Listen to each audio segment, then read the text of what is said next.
Hello and welcome to this episode of Demystified as we explore home cooking in a modern world.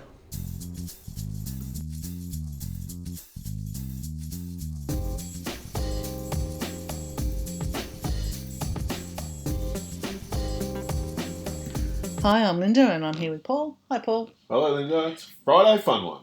This is Friday Fun One and this is from the kitchen. And this week, Paul, there hasn't really been a lot of cooking as you've been redesigning the Cooking with Steam kitchen.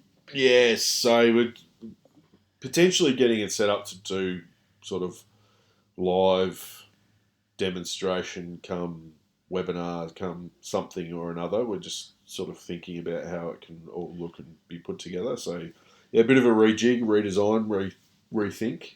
I really like it. I like the way it's spaced out a bit differently. I know it's the same equipment, but in a different format. It just looks and feels completely different. Yeah, and we want to be able to maybe help those out that aren't familiar with cooking, which is, I think, quite a vast majority of people at the moment. I mean, I know there are a lot of good cooks out there, but there are a lot of people that aren't used to cooking. So maybe just demystify a few of the. And that's a good name for a. Oh yeah, isn't it? And debunk a few, myths or help them understand just some basic principles. Because I think if you can get some basic I've always said this, but if you can get some basic principles down and understand them and understand why they work, then I think cooking becomes a whole lot easier and more fun.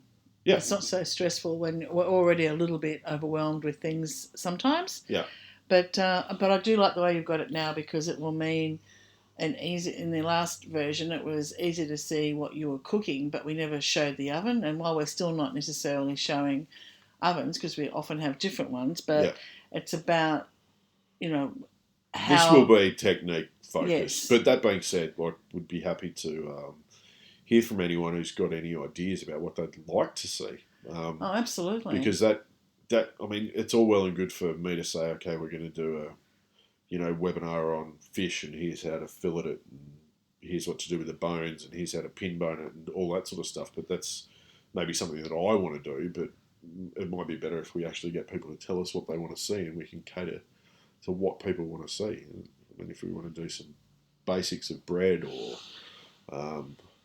how to make a good carbonara, like who cares? Like it's at the moment, my view on food is just let's work with what we've got, spend less time going to the shops getting a single ingredient to finish a recipe, and back to basics. I'm actually enjoying it. The idea of food like this now a little bit more. Everyone talks simplicity, but not very often does it happen. And people, I kind of like to say to people, you don't need 500 ingredients to make an extraordinary dish. Like, if you get yourself some spaghetti, garlic, olive oil, and Parmesan cheese, you have one of the best dishes in the world, if you ask me. And if you've got time, make some bread to mop up all that lovely olive oil, garlicky, chilli. I put chilli in. Yeah, I put chilli in mine too. But you don't need a million ingredients. But that being said, I'm kind of, it's still an idea that we're nutting out, and we'll see. But if anyone does have any ideas, but we're close to having the facility we're not far to off do webinars of live cooking. To do live cooking demos. So that's really exciting for us because this has been a long time coming. And I just wanted to reiterate to the listeners that there's a lot that you can still do. Get your pantry in order. Look at how you store your food.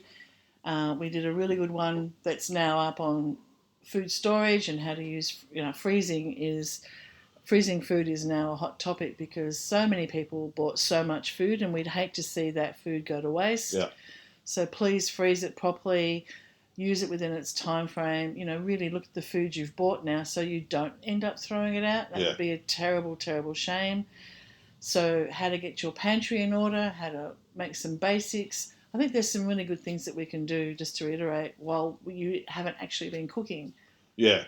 I mean, as an example, last night I shopped and opened up the fridge and thought, all right, I'm going to, do a bit of a reorganise, which kind of is a daily proposition for me. because I'm a bit retentive about how my fridge looks. You're a little bit freakish about that. But, I noticed that, and mind you, I have a whole ton of plastic containers of various sizes, shapes. So that's an advantage I have. But a lot of people do have that plastics cupboard. Let's not lie. Everyone's got it. Mm-hmm. Now, I, a long time ago, made a conscious decision to buy the same sort of plastic containers in all different sizes, and they are all square or rectangular. And that was done on purpose. So what I did last night was all of the jars that were less than half full, because glass is really heavy and takes up a lot of space because they're round, and we put round jars into a square container, which is a fridge. I transferred all of the contents of those into a plastic container with a sealed lid.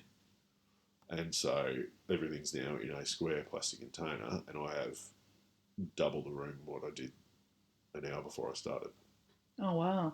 Well, after we did the podcast on storage, I know Dougie listened to it, and at one point he sent me a message saying, well, if you're not the pot calling the kettle black, because he thinks that our pantry is a little bit out of control, which I took a little bit at heart, and I thought, well, it's probably true, because everyone... That's nice for the pool boy to say while he's living the dream at home and not working. While he's enjoying retirement, I know.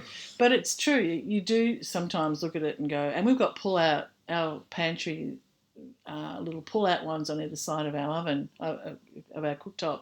And so you do notice that you put in a couple of bottles of olive oil and bits and pieces and some jars, and it is really quite heavy. Yeah. And so to keep that from getting off the rail, it makes sense. I think it probably makes more sense in the fridge, because I don't want to be tipping olive oil into a plastic container. But I think fridge items like a relish, chutney, jams, any of that sort of stuff, okay, I actually take out of because in my world, it doesn't make sense to put round jars into a square place. Whereas in my world, it makes... Except as an accountant, I can make it be anything you want it to be, Paul. But the only round thing that should be going into my fridge is a bottle of beer. I was going to say a bottle of wine. But, yeah. But... So, yeah, I mean, that's... I don't know what we're talking about this for, but we are. No, the other thing I thought was a really good point was that I bought, to help some kids that I know, I bought some Tupperware, and they had a Tupperware party. And I bought some really lovely Tupperware olive oil containers. And after that podcast, we went home, and Doug and I were looking at the kitchen bench where we keep them, and went, well, they're clear. Yeah. That's not good, because they're it's in daylight. We keep it next to our stovetop. And so we're just thinking of what else we can put in those containers, and that we can then store maybe, in the pantry. But vinegar. Vinegar or but we just thought, wow, we just didn't even realise that. So that was a really good point. So I think this is a good chance to just regroup, refresh, and really enjoy the time and the time cooking, the opportunity that you have now to maybe engage your children, maybe engage your spouse. Yeah. We'll get Dougie cooking. I'd love to see that. He's like paid money. Well, hang on, we're only a few weeks into the coronavirus lockdown. Let's wait and see how that goes. Yeah. Well, you got to get your partner cooking as well. She cooks. Yeah. She has to. Oh, well, the little one. Yeah. Yes. So I know it's not her favourite thing either. No. Well, thank you for that. So happy cooking at home, and let us know if you've got any topics that you'd like us to put on for a direct webinar, maybe, where you could have your questions answered. Yeah. And Paul will take care of that. Trust us, it won't be me. It won't be me or Joel answering your questions. It'll be okay. They'll be answered properly. And just like everyone else in the world, stay safe. Stay home. Stay happy. Stay sane. If you can. We'll do our best. Yeah. Bye, everybody. See ya. Thanks for listening to this podcast as we explore home cooking in a modern world. We'd love you to subscribe, and for more information, please go to our website, cookingwithsteam.com.